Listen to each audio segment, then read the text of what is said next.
Mo kí gbogbo èèyàn tó ń gbọ́ mi níbikíbi tí ẹ bá wà. Orúkọ tèmi ni Dr. Ọlálékan Sàlámì, Aláàfin Ìṣẹ̀ǹbáyé. Erin kọjá gbígbé, àjànàkú kọjá rúrù, àjànàkú kọjá mórí nǹkan fìrí, bàbá rìnrìn ẹ jẹ́ ká sọ pa rìnrìn. Dr. Lékan Sàlámì ni Ọlọ́run fi ṣe president fún ẹgbẹ́ Association of Africa Tradition and Culture. N tí mo ní fún wa lónìí òun náà ni Ògún Aṣẹ́ta. Kí ni à ń pè ní Aṣẹ́ta? Aṣẹ́ta ó túmọ̀ sí aṣẹ́gun ọ̀tá. Ogun náà akérèkòrò ni, gbẹ́rẹ́ ẹyọ kan péré ni. Ẹni tó bá wá sín gbẹ́rẹ́ yìí, ẹnikẹ́ni tó bá ro aburú ro ẹni yẹn tó wá lọ ṣe ogun, tó gbégbèsè lórí aburú tó ń rò yẹn, tó lọ ṣe ogun, ẹni yẹn á kàgbákò. Àyàfi tó bá yẹ pé ogun fake ló lọ ṣe lókù. Tí ọ̀tá wa tó bá kan ogun original tó fẹ́ fi ṣe aburú fún wa, gbogbo aburú tó bá ṣe orí ara ló máa fi gbé. Báwa la ṣe ń ṣe ogun yìí, a máa ń pè kíní kan ní ẹ̀rù. Òun náà mo dání yìí. Ẹ̀rù oríṣiríṣi ló wà. Ìkan wà wọ́n ní ẹ̀rù àwọ̀ká, ìkan wà wọ́n ní ẹ̀rù àlàmọ̀. Ìkan wà ẹ rí pé ó ya, ìkejì kò ya. Èyí tí ò ya yẹn ó ní èso nínú. So téèyàn bá wá fẹ́ ra ẹ̀rù yìí, ẹ lọ sílé eléwé ọmọ. Èyí tó ní èso nínú òun gangan òun la fẹ́ lò. Ẹ̀rù tó lọ́mọ nínú kì í ṣe ẹ̀rù àìlọ́mọ, torí ẹ̀rù àìlọ́mọ náà ń pè ní ẹ̀rù àlàmọ̀. So ẹ̀rù àwọ̀ká òun ni ó lọ́mọ nínú yìí. Tá bá ti mú ẹ̀rù tó lọ́mọ nínú, ẹ jẹ́ ká yọ kóró ẹyọ kan nínú ọmọ inú ẹ̀. Kóró ẹ̀ yìí á wá lọ pẹ̀lú ẹyọ àtàrẹ kan. Tá bá ti lọ báyẹn, àwa wá odó, àgbékalẹ̀, àjókòó lé lórí, à mú ọlọ, àgbé síbi ẹsẹ̀ wa, á wá ká ẹsẹ̀ sórí ọlọ. Ó túmọ̀ sí pé á jókòó sórí odó, á kásẹ̀ sí orí ọlọ. Á wá àpótí tó ga ju odó yìí lọ díẹ̀, á gbé sẹ́gbẹ̀ẹ́ kan. Òun ni ẹni tó fẹ́ bá wa sín gbẹ́rẹ́ yìí, òun ni yóò jókòó lé. Tó bá bá wa jókòó lé, á wá bá wa sín gbẹ́rẹ́ ẹyọ kan sí àárín orí wa.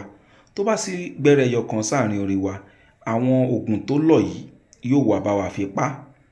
Ó parí. Ṣùgbọ́n ká rí dájú pé tó bá ṣe tán, àwa ni ká kọ́kọ́ dìde, kó má jẹ́ ẹni tó bá wa sín. Tẹ́ni tó bá wa sín, tó bá ṣíwájú wa dìde, inú rírun ni ó máa run ẹni yẹn, bí ó sì ti bá kú nìyẹn. Ṣùgbọ́n káwa kọ́kọ́ dìde, ẹ dákun tẹ̀lé ìkìlọ̀. Èmi kì í sọ̀rọ̀ lásán, èmi kì í sàsọdùn. Bí iṣẹ́ náà ṣe wá nìyẹn, inú rírun abọ́ntàn ń jà. Ẹ má jẹ́ kẹ́ni ẹ kọ́kọ́ dìde.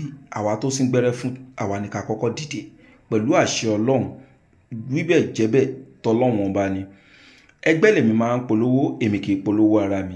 Wọ́n tó bá nífẹ̀ẹ́ sí ẹgbẹ́ AATC, Association of Africa Tradition and Culture, pé wọ́n náà fẹ́ darapọ̀ mọ́ wa, ìwọ náà lè kàn sí mi lórí WhatsApp number mi 08028565188. Ẹgbẹ́ tá à ń sọ yìí, nǹkan tá a máa ń ṣe ń bẹ̀ òun ni pé a máa ń kọ́ra wa ní lílo ewé àtegbò. Ẹgbẹ́ náà ó dáa fún ọmọlékéwú, èyí tẹ́ fi ń gé orí olórí, tẹ́ ń gẹ́sẹ̀ lẹ́sẹ̀.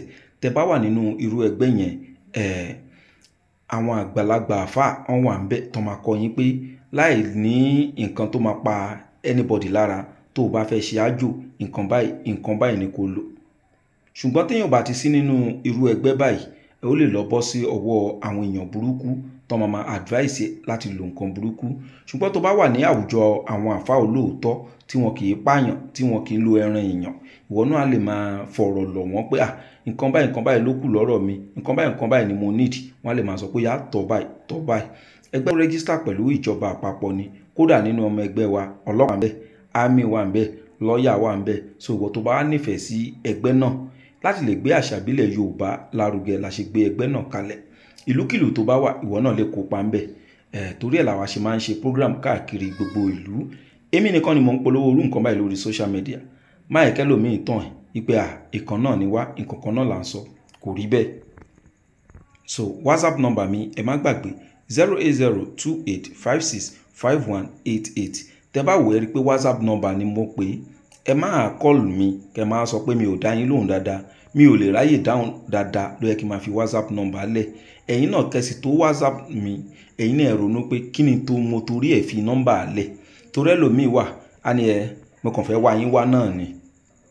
o gbọ́n tí mo ṣe fi nọ́mbà lẹ̀, mi ò ní o wá mi wá, má wá mi wá, má wá yàn lọ anyhow. ó risk fún láìfù tiẹ̀ náà kí wọ́n máa torí àwòfù téèyàn ń wá kó wá ṣìrìn. Ọlọ́run jẹ́ gbogbo á ṣìrìn, á dára fún wa.